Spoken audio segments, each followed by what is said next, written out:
breaking news, y'all. See, we already knew that the sea level was on the rise, right?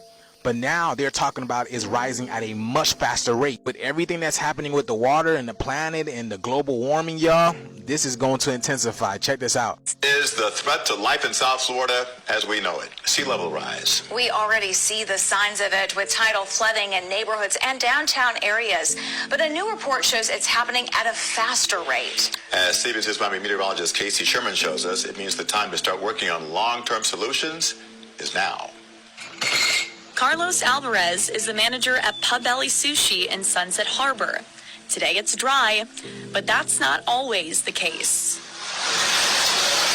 The storm system that brought heavy rain to Miami Beach last November flooded the restaurant. You can see also the damage in the wall, that goes with water, but all the flooding that every year.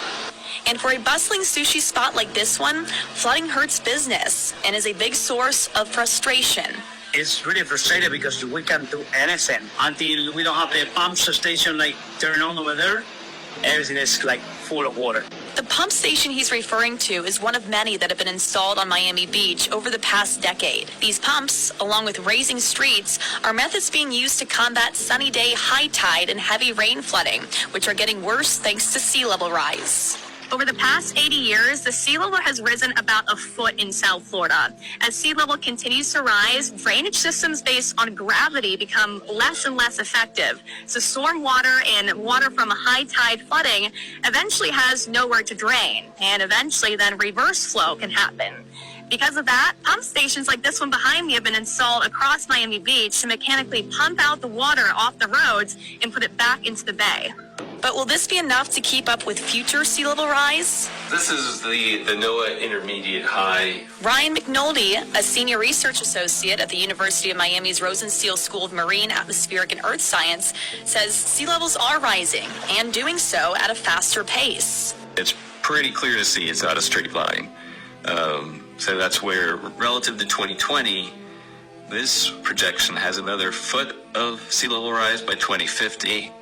Another 2 feet or so by 2070, and another 3 feet or so by 2080. So it speeds up. With some parts of South Florida sitting at only 3 feet above sea level, a 3-foot rise in sea level by 2080 would mean some areas would be underwater. The ocean is coming up. There's absolutely no way around that. And adapt as much as we can. If that's something as simple as raising roads, installing pumps, those are things that we've already done. That's kind of a short-term fix.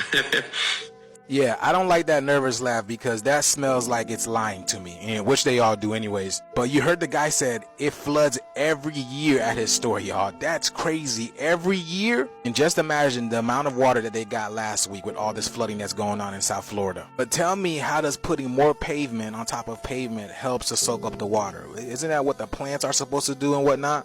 Like I said, y'all, God is angry. Mother Nature is angry, and she's taking back the planet, y'all. Let me know what you guys think about this video. This video is strictly for entertainment purposes only. I am only raising awareness to interesting situations during these interesting times. Like, comment, and share for more videos like this. Thank you for tuning to my frequency.